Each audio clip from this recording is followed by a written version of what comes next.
নমস্কার বন্ধুরা, আমি ডক্টর মহেশ।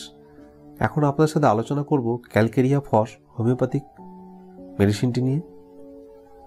এটি ডক্টর সুশুলারের দ্বাদশ টিস্যুর মধ্যে একটি বিশেষ উপযোগী ঔষধ।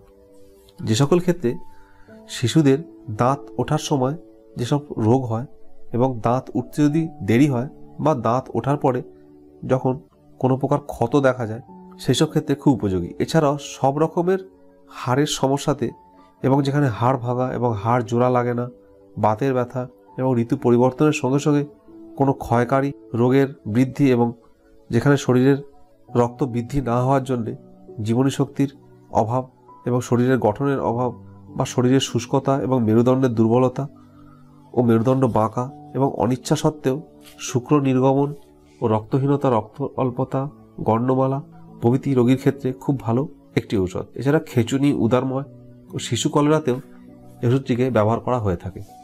যেসব শিশুরা অত্যন্ত জীর্ণশীর্ণ এবং শরীরের গঠন খুব রুগ্ন এবং বয়স অনুযায়ী যাদের শরীর সেইভাবে পুষ্টিবৃদ্ধি হয় না এবং পেট যেন খলপড়া এবং খুব উঁচু হয়ে থাকে এবং যাদের মাথা দেহের অপেক্ষা থেকে অনেক বড় কিন্তু হাত পা খুব শীর্ণ শীর্ণ ও পাঁজরা জিরজির করে, মাথার হাড় খুব পাতলা, একটা চাপ দিলেই যেন মনে হয় ভেঙে যাবে এবং কাগজের মতো পাতলা হাড়ে ও শরীরের অন্য স্থানে কোনো জায়গায় গ্রন্থি ফোলা এবং দাঁত উঠতে অনেক দেরি হয় বা অনেক সময় মেরুদণ্ডের দুর্বলতা, সেজন্য শিশু হাঁটতে পারে না এবং শিশু প্রচণ্ড রুগ্ন হয়ে থাকে, সেই সব ক্ষেত্রে ক্যালকেরিয়া ফস একটি বিশেষ উপযোগী ঔষধ। বিশেষ করে যেখানে হাড় ভেঙে গিয়ে হাড় অনেকদিন পর্যন্ত জোড়ে না, সেই ক্ষেত্রে এই ওষুধটি প্রয়োগ করলে বিশেষ ক্রিয়া প্রকাশ করে। শিশুদের দাঁতের সমস্যায় যেখানে দাঁত উঠতে অনেক দেরি করে এবং দাঁত উঠলেও খুব তাড়াতাড়ি নষ্ট হয়ে যায়, এবং বয়স্কদের ক্ষেত্রে যখন বয়স্করা মনে করে দাঁত অত্যন্ত নরম হয়ে গেছে এবং দাঁতের মধ্যে প্রায় নতুন নতুন ছিদ্র দেখা যায় এবং দাঁতের গোড়া অস্বাভাবিকভাবে ফুলে ও বড় হয়ে থাকে এবং গোড়া আলগা হয়ে পড়ে, সেই ক্ষেত্রে ক্যালকেরিয়া ফস নিয়মিত রূপে সেবন করলে দাঁত নষ্ট হওয়ার এবং দাঁতের সমস্যার কোনো সম্ভাবনা থাকে না। শিশু উদারময় বা শিশু কলেরাতেও আমরা ক্যালকেরিয়ার ফসের যেসব চরিত্রগত লক্ষণ থাকে তা যদি মিলিয়ে ওষুধটি দেওয়া যায় তাহলে খুব ভালো কাজ করে। এবং তখন আমাদের দেখতে হয় শিশুর পেটে দুধ একদমই সহ্য হয় না এবং দুধ খেলেই শিশু বমি করে বা কোনো কিছু খেলেই শিশু অনবরত বমি করতে থাকে। বাহ্যের রং সবুজ এবং সেই সঙ্গে সাদা সাদা হড়হড়ে এক প্রকার পদার্থ বাহ্যের সময় বেরিয়ে আসতে থাকে এবং শিশু যা পান করে তাই বেরিয়ে আসে। সেই সঙ্গে যদি শিশুর চোখ মুখ একদম বসে যায় এবং শরীর ঠান্ডা হয়ে যায় ও মরার মতো চুপ করে পড়ে থাকে, সেই ক্ষেত্রে ক্যালকেরিয়া ফস একটি বিশেষ উপযোগী ঔষধ।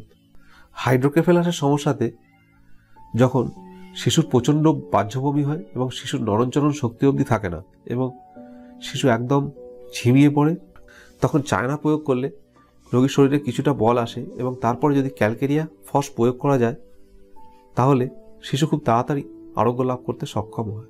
এবং যেখানে শিশু স্তন্যপান করে প্রচণ্ড বমি করে, সেই ক্ষেত্রে ক্যালকেরিয়া ফস একটি উপযোগী ঔষধ। র্যাকাইটিস সমস্যাতেও যেখানে শিশুর অস্থি একদমই বাড়তে পারে না এবং শিশুর একদমই ঠান্ডা সহ্য হয় না, একটু ঠান্ডা পড়লেই বা বর্ষাতেই শিশু গা হাত পা ব্যথা ও কামড়াতে থাকে এবং শিশু আড়ষ্ট হয়ে পড়ে, সেই সব ক্ষেত্রে ক্যালকেরিয়া ফস প্রয়োগ করলে খুব ভালো ফল পাওয়া যায়। শরীরের যে কোনো স্থান ভেঙে গেলে যদি তাড়াতাড়ি জোড়া না লাগে, সেই ক্ষেত্রে ক্যালকেরিয়া ফসের 6x বা 12x প্রয়োগ করলে খুব ভালো ফল পাওয়া যায়। এছাড়াও যাদের কোমর খুব দুর্বল বা শরীরের কোনো হাড় খুব দুর্বল এবং বলবান ও পুষ্ট হয় না, শিশুদের পা বেঁকে যায়, সেই ক্ষেত্রে ক্যালকেরিয়া ফস প্রয়োগ করলে খুব ভালো ফল পাওয়া যায়। বাতের ক্ষেত্রে যখন ঋতু পরিবর্তনের সঙ্গে সঙ্গে শরীরের ব্যথা, কনকন করা, কামড়ানি ও বাতের ব্যথা বেড়ে যায় এবং সেইখানে ব্যথা এতটাই বেড়ে যায় যে রোগী অঙ্গ প্রত্যঙ্গ পর্যন্ত পরিচালিত করতে পারে না এবং কোমরের নিচের হাড়ের দিকে প্রচণ্ড ব্যথা বেদনা হয়, সেই ক্ষেত্রে ক্যালকেরিয়া ফস একটি বিশেষ উপযোগী ঔষধ। অ্যাকনের সমস্যাতেও ক্যালকেরিয়া ফস ব্যবহার করা চলে এবং যেখানে যৌবনকালে মুখে ছোট ছোট ক্ষুদ্র ক্ষুদ্র অনেক স্ফোটক দেখা যায়, সেই ক্ষেত্রে ছেলেদের ক্ষেত্রে এই প্রকার স্ফোটক বের হলে ক্যালকেরিয়া ফস খুব ভালো একটি উপযোগী ঔষধ এবং মেয়েদের ক্ষেত্রে ক্যালকেরিয়া পিক্রেটা একটি উপযোগী ঔষধ। মহিলাদের সমস্যাতে যখন মেয়েদের খুব তাড়াতাড়ি ঋতুস্রাব হয়, এমনকি 15 দিন অন্তরই হতে থাকে, বা বয়স্কদের ঋতুস্রাব অনেক দেরি করে হয় এবং ঋতুস্রাবের আগে প্রচণ্ড ব্যথা বেদনা থাকে, সেই ক্ষেত্রে ক্যালকেরিয়া ফস প্রয়োগ করলে খুব ভালো সুফল পাওয়া যায়। ক্যালকেরিয়া ফস সাধারণত 3x, 6x, 30CH এবং 200CH ব্যবহার করলে খুব ভালো ফল পাওয়া যায়। ধন্যবাদ বন্ধুরা ভিডিওটি দেখার জন্য। ভিডিওটি ভালো লাগলে লাইক, শেয়ার ও সাবস্ক্রাইব করতে ভুলবেন না। ফিরে আসবো আবার একটি নতুন ভিডিও নিয়ে। ততক্ষণ সুস্থ থাকুন এবং নিজের যত্ন নিন।